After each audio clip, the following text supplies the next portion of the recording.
So guys, কি অবস্থা? সকলে কেমন আছেন? আশা করি সকলে ভালো আছেন। তো আজকে আমরা বিয়ে খাওয়ার জন্য খালতো বোনের বাসায় চলে যাচ্ছি, ফ্যামিলির সবাই। আমার পাশে রয়েছে আমার আম্মা। তো দেখতে দেখতে আমরা চলে আসলাম খালতো বোনের বাসায়। এসেই দেখি বাবুর্চি স্পেশাল রান্না করছে। তো আমরা একটু আগে চলে আসছি। তো এখন সবকিছু রেডি, রান্না বান্না সবকিছু ক্লিয়ার। এখন লোকজন এসেছে, তাদেরকে আপ্যায়ন করা হচ্ছে, তাদেরকে খাওয়ানো হচ্ছে।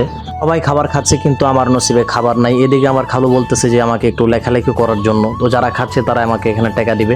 তো আসলে কি বলবো, বলার কিছু নাই। আমি একবার সবার লাস্ট পর্যায়ে খাইতেছি, দেখতেছেন কোনো লোক নাই। 2 ঘন্টা যাবত লেখালেখি করছি।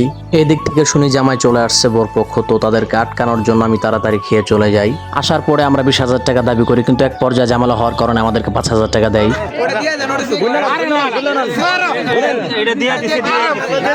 জীবন ভরা কম দিলে খুশি হবে। এটা সব কষ্টের মতো সব এলেই তো। আচ্ছা ঠিক আছে, ঠিক আছে, তোরা এই দিয়ে আমারটা হতে হলো তো দিন।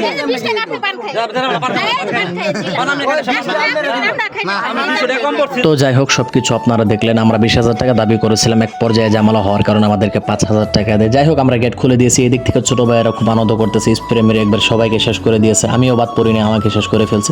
যাই হোক, কোনো সমস্যা নেই। বিয়ে বাড়িতে একটু আনন্দ ফুর্তি হয়, কোনো সমস্যা নেই। বিয়ে বাড়ি মানে আনন্দ। তো এখন জামাইকে ভিতরে নেওয়া হচ্ছে। জামাই খুব সুন্দর, মাশাআল্লাহ, প্রবাসী। তো জামাইকে ভিডিও করতেছিলাম, এক পর্যায়ে জামাই মাস্ক লাগিয়ে ফেলে শরম পাওয়াটাই স্বাভাবিক, যেহেতু নতুন জামাই। তো এইদিকে আবার জামাইয়ের স্থানে বসতে দিচ্ছে না, এখানে টাকা দাবি করতেছে।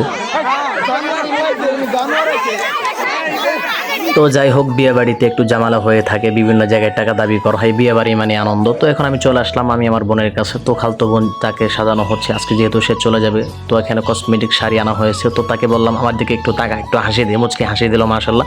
তো যাই হোক, ভিডিওটি যদি ভালো লাগে অবশ্যই কমেন্ট অ্যান্ড লাইক করবেন। ওকে, ধন্যবাদ।